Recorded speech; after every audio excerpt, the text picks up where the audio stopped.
Recebo ao vivo aqui nos estúdios da Rede Alesp, participação especial no Jornal da Rede Alesp, o deputado estadual Gil Diniz. Gil, seja muito bem-vindo ao nosso jornal, a Casa Nova, né? Muito obrigado pela sua presença aqui. Google, eu que agradeço o convite. Estou surpreso aqui com a Casa Nova, parabéns. É uma honra estar aqui com vocês e agora nesse espaço merecido da Rede Alesp. Então, estou à disposição, sempre que puder estarei aqui com vocês. Agora de Casa Nova, né? Excelente espaço aqui, eu tenho certeza que o trabalho de vocês, que já era muito bom, vai ficar ainda melhor. Certo, deputado, vamos falar um pouquinho das questões do Legislativo Paulista. Eu gostaria que o senhor desse uma impressão de um projeto que foi votado recentemente aqui na casa, que é o 529 de 2020, que gerou muita polêmica, muita discussão, né? Eu queria saber como está a sua visão em relação a isso, quais os andamentos que vocês têm dado depois da aprovação do projeto. Olha, o projeto 529, né, de autoria do governo do estado de São Paulo, nós entendemos que era um projeto péssimo. Houve muitos temas ali abordados de uma só vez.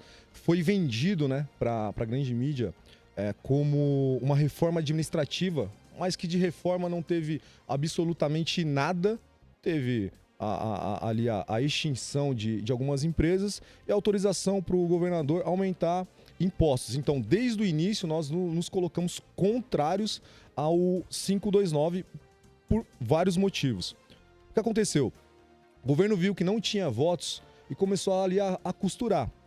Já derrubou as comissões, colocou um relator especial, deputado que eu gosto muito, Alex Madureira, e foi dando prosseguimento nesse projeto, como nós falamos aqui no plenário, tratorando, passando ali por cima de todas as maneiras. Só que no final, eles não tinham votos para vencer. Precisavam de 48 deputados votando, dando quórum. Metade mais um votando sim e 48 dando quórum.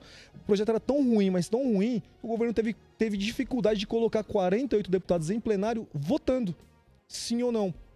Então nós avaliamos que foi um projeto extremamente nocivo para o estado de São Paulo, e o que veio depois, os decretos regulamentando essa lei, ainda piores.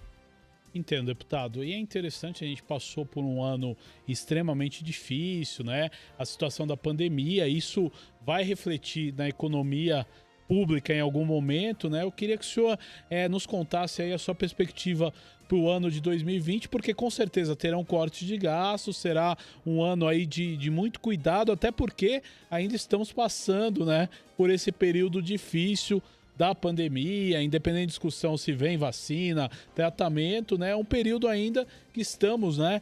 Talvez o pior já passou, mas nós estamos ainda naquela fase passando essa situação, né? E como você vê aí daqui para frente a retomada, né? Nós estamos retomando, graças a Deus. Eu jamais adotei aquele discurso fique em casa, a economia a gente vê depois. Por quê? Inclusive falei isso aqui na Rede Alesp. Disse aqui que a economia teria que andar junto ali com a questão da saúde. Que a gente não poderia priorizar uma determinada situação. Por quê? Porque ia refletir na outra, e realmente refletiu. Olha só o impacto na economia do estado de São Paulo e do Brasil. O presidente Jair Bolsonaro, ele sempre falou ali nas suas entrevistas, sempre deixou claro que o remédio para a pandemia não poderia ser pior que a pandemia. Nós vimos aí milhares ou milhões de empregos serem perdidos. Por quê? Porque o governo, e junto aí com vários prefeitos, praticamente fecharam comércios, indústrias. Então a atividade produtiva teve ali essa queda, né? Então muita gente ficou desempregada, gerou esse impacto orçamentário na questão dos impostos. E agora a receita que o governador, que dizia fique em casa, a economia a gente vê depois, é justamente aumento de impostos. Então, pera lá, vamos conversar. Por que a gente não tenta cortar gastos do governo, enxugar a máquina pública, como ele colocou, como ele mandou aqui para a Assembleia? A gente pode discutir aqui a questão da lei orçamentária, por exemplo, né? Reduziu ali na lei orçamentária o recurso para educação, por exemplo, FAPESP. mas aumentou para gastos de publicidade. Então a gente não consegue entender qual é a conta, né, que o governo acaba fazendo. Então a gente precisa discutir. Estou apresentando um projeto de decreto legislativo para assustar os decretos do governador que regulamentaram a lei e que estão aumentando impostos nesse período de crise, de pandemia, de recessão. E esse momento que a economia precisa, né, voltar a crescer, gerar renda, emprego, e não é com aumento de imposto que a gente vai conseguir fazer com que São Paulo saia dessa pandemia, saia dessa crise. Agora, deputado, o senhor tocou num assunto interessante, né? De projetos que o senhor tem encaminhado aqui no Legislativo Paulista, né? Importante o senhor aproveitar e prestar contas com o seu eleitor, né? Sim, não, sem dúvida nenhuma. Essa questão tributária, orçamentária, geralmente a Casa Civil, eles dizem que tem vício de iniciativa, que só o governo pode apresentar. A gente discorda, a gente tem uma interpretação diferente aí da legislação. Eu estou com um projeto, por exemplo, para isentar de ICMS a questão da arma de fogo e das munições para profissionais de segurança pública. E nós entendemos que o armamento ainda no Brasil ainda é muito caro e policiais, soldados, cabos, sargentos têm dificuldade de ter uma arma que não seja da corporação. Vou te dar um exemplo. Soldado Denise. Você aí deve ter acompanhado uma policial militar, mais de meia-noite na rua, voltando para casa, foi abordada por 2 criminosos, reagiu e acabou ali atirando nos bandidos. Um faleceu, o outro fugiu. A arma dela, ela foi apreendida para perícia. E isso é o procedimento comum na polícia militar. Ela ficou sem arma, ela ficou desarmada. Como que ela faz agora para se proteger? Olha, ela teve um confronto com o bandido, ela mora numa região ali de periferia. E essa realidade é a realidade que tá desarmada, é a realidade que os nossos policiais enfrentam diariamente. Já entramos em contato com o comando da Polícia Militar, comando do batalhão e tudo mais. Vão fornecer para ela um novo armamento. Só que olha que dificuldade que acaba passando 5, 6 dias, 7 dias. Se acontece alguma coisa com essa policial. Então a gente está aqui para tentar facilitar. Fora isso, tem as outras discussões que nós fazemos, enviamos vários projetos, a gente fica de olho no Diário Oficial, vendo o que o governador está propondo também. Então a gente faz essa nossa atividade de propor projetos e fiscalizar o executivo estadual. A gente aprovou ontem um projeto excelente. Ali foi acho que um gol de placa, né? Tanto para o governo quanto para essa Assembleia Legislativa. A isenção de ICMS para o remédio da AME, a atrofia muscular espinhal. É o remédio mais caro do mundo. O governo federal já tinha isentado de IPI e agora o governo estadual isenta de ICMS. Eu tinha um projeto com igual teor desde julho aqui nessa casa. A gente podia já ter trabalhado e já podia ter tentado salvar algumas vidas desde julho. Houve uma indicação de deputados do PSB e agora, né, o governo estadual ficou sensível à causa e mandou, e nós aprovamos aí com celeridade. Então é esse trabalho que nós fazemos aqui diariamente na Assembleia Legislativa. Propor aí os nossos projetos, as nossas pautas e fiscalizar o Executivo Estadual. Um pouco disso é a segurança pública, né? O senhor tem visto melhora na valorização dos profissionais? O que o senhor tem visto de evolução de 2018, quando o senhor assumiu, até agora? Eu sei que o senhor tem brigado muito por isso e pela classe, né? Olha, a gente tem uma dificuldade enorme com a questão do sucateamento da nossa força policial, polícia militar, polícia civil. A gente está numa, entre aspas, né, numa briga política agora. Por quê? O governador deu uma entrevista há 2 dias e foi questionado sobre o efetivo da polícia civil. E a jornalista que o entrevistava disse, olha, o senhor sofre duras críticas do sindicato. E ele, ao invés de responder ali, ele preferiu atacar a presidente do sindicato, a doutora Raquel Galinatti, que eu respeito muito, e diz que a polícia civil não está sucateada, que não vai aumentar o efetivo por conta, aí o governador colocou, né, de um decreto federal que é culpa do Bolsonaro, que não vai contratar mais policiais civis. Olha, primeiro que não é um decreto, é uma lei federal que passou pelo Parlamento Federal, foi sancionada pelo presidente, só que essa lei que fala, né, da questão ali dos gastos públicos, da contratação de efetivo, ela exclui os profissionais da segurança pública. Tanto é que o governo federal está contratando policiais federais e policiais rodoviários federais.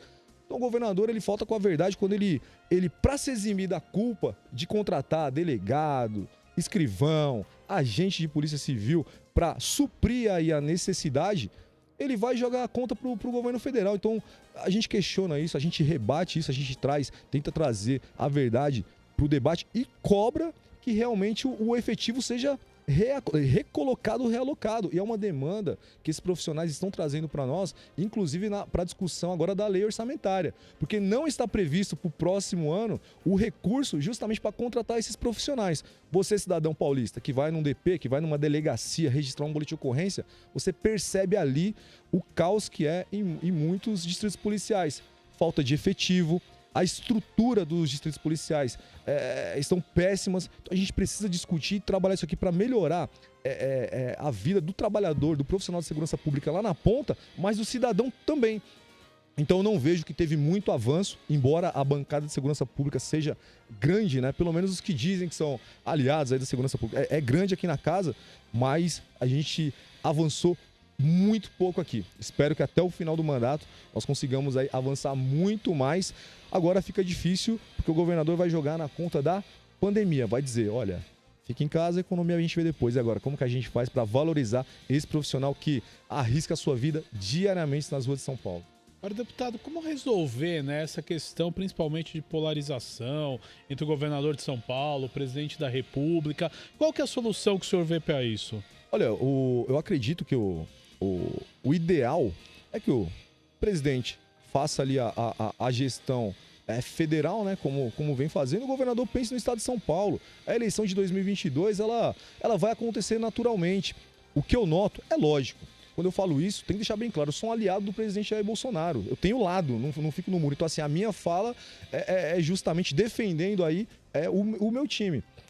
Mas o que a gente vê é que o governador está tentando já polarizar, fazer essa polarização para essa disputa de 2022. E está esquecendo de governar São Paulo, de pensar aqui na situação de São Paulo. Por exemplo, esse aumento de imposto, o governador diz que não, mas está lá. Aumentou pãozinho, aumentou carne, ICMS, aumentou ovo, aumentou pasta de dente, dentadura, areia, pedra.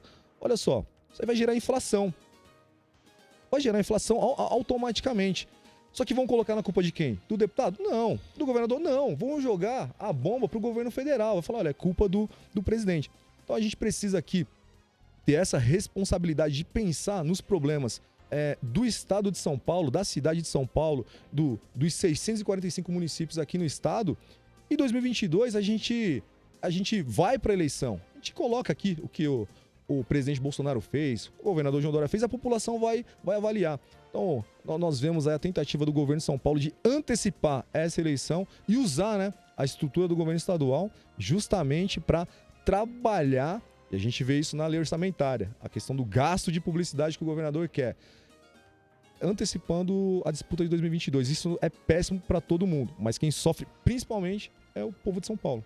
Exato. Agora, deputado, né, o senhor tem bastante visão nacional. A gente vai ter um ano de 2020, como a gente comentou, para o estado de São Paulo, difícil, mas são vários desafios aí, porque tem o auxílio emergencial que vai acabar, né? O Brasil ele não tem cofre para manter isso, né? Não tem previsão.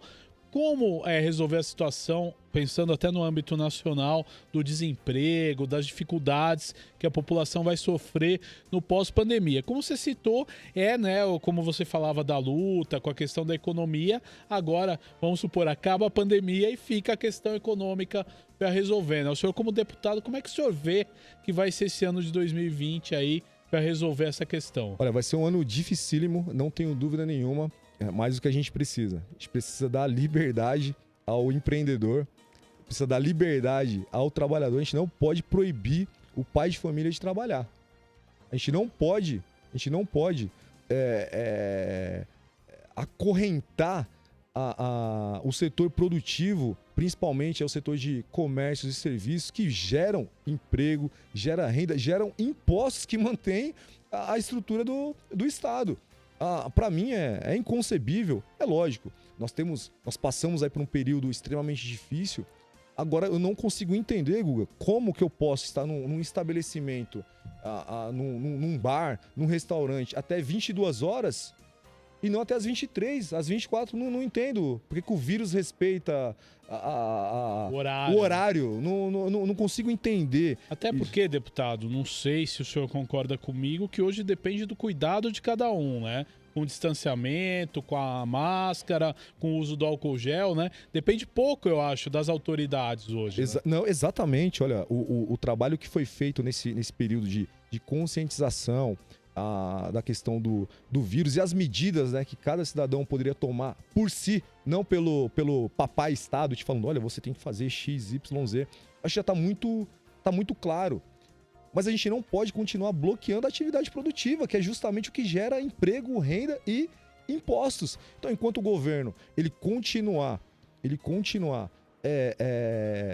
fazendo com que o empresário feche seus negócios, teve empresários que me procuraram que fecharam as empresas que era um projeto de vida, um projeto de família, de geração para geração, que gerava 100, 200, 300 empregos, diretamente, fora os indiretos. Então o que a gente precisa? Dar essa liberdade, pensando na questão econômica, dar essa liberdade para o empreendedor continuar gerando emprego. Você disse bem, o governo federal ele não consegue manter esse auxílio emergencial. Vai ter que acabar. Até porque não era nenhuma previsão que tinha ali no cofre. O governo tá gerando dívida pública ali, tá fazendo ali da tripa coração para manter minimamente aí a economia.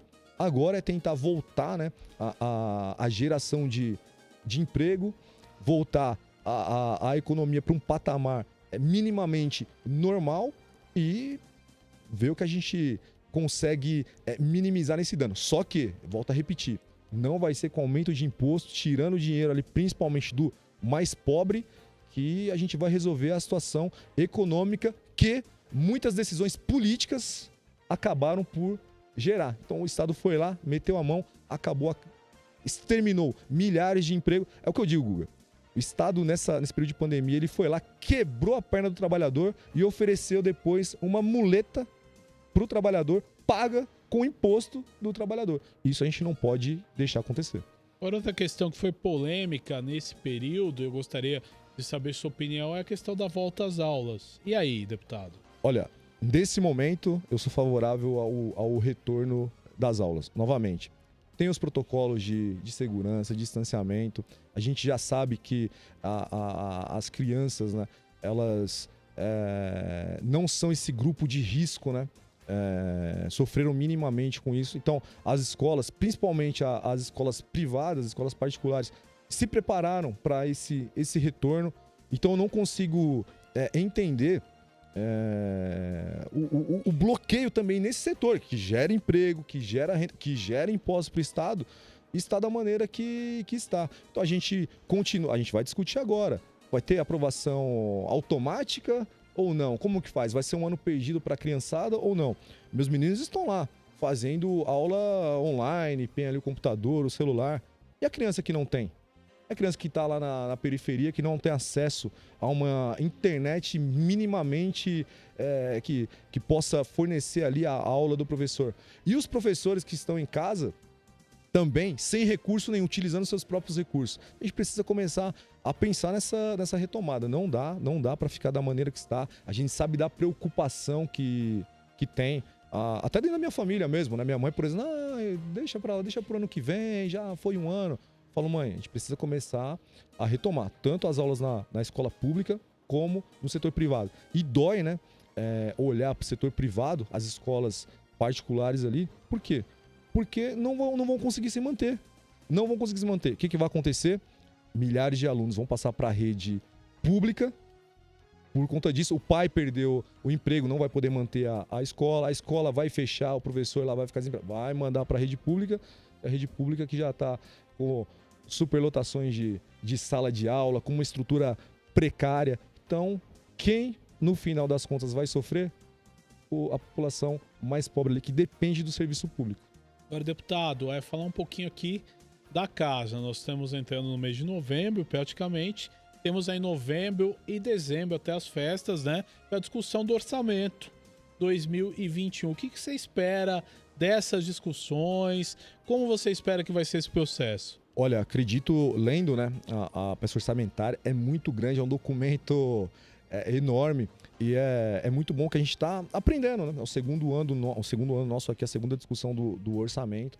Então a gente está debruçado, estudando, mas eu acredito que o governo vai ter algumas dificuldades também. Vai ter que sentar à mesa com algumas bancadas, ver aí o que pode melhorar nessa peça orçamentária, porque senão vai ter problemas na sua aprovação. E eu não tenho problema nenhum com o cancelamento, né, do recesso parlamentar. Se depender de mim, a gente adentra aí janeiro para discutir, né? Porque geralmente, se não aprovar a peça orçamentária, os deputados aqui não têm o recesso ali de final de ano. Como a gente teve esse trabalho remoto, né, de casa, tudo mais, não tem problema nenhum de passar janeiro aqui discutindo, pensando, né, nesse orçamento para 2021 que a gente vai ter dificuldade, a gente passa aqui janeiro tranquilamente, se o governo não quiser sentar à mesa com os deputados, quiser ali melhorar o que o governador mandou. A gente acredita, né, que está longe do ideal, que a gente pode melhorar, realocar recursos para atender a população mais pobre do estado de São Paulo. Deputado Gil Diniz, eu quero agradecer a sua participação no Jornal da Rede Alesp de hoje. Eu quero que o senhor deixe aí uma mensagem final para o nosso telespectador. Está convidado aí para voltar mais vezes. Não, eu vou retornar, agradeço o Google Espaço, sempre vocês muito cordiais aqui comigo, sempre atenciosos. E peço para a população seguir aqui a Rede Alesp, seguir o canal na mídia social, YouTube, Instagram, para entender o que nós fazemos aqui na Assembleia. Muita gente não sabia o endereço da Assembleia Legislativa do Estado de São Paulo. Agora tem gente acompanhando discussão em comissão, discussão em plenário. E isso é muito bom para a democracia. Isso é muito bom para a atividade parlamentar. Então agradeço aí o trabalho que vocês fazem, repercutindo as nossas ações no mandato. Eu tenho certeza que quem ganha? O cidadão que sabe o que está acontecendo nessa casa. Então vocês trazem luz aqui para a nossa atividade no parlamento. Então agradeço muito o trabalho de vocês e fico sempre à disposição. Obrigado, deputado. Nós que agradecemos a sua presença aqui no estúdio. Até uma próxima oportunidade. Obrigado.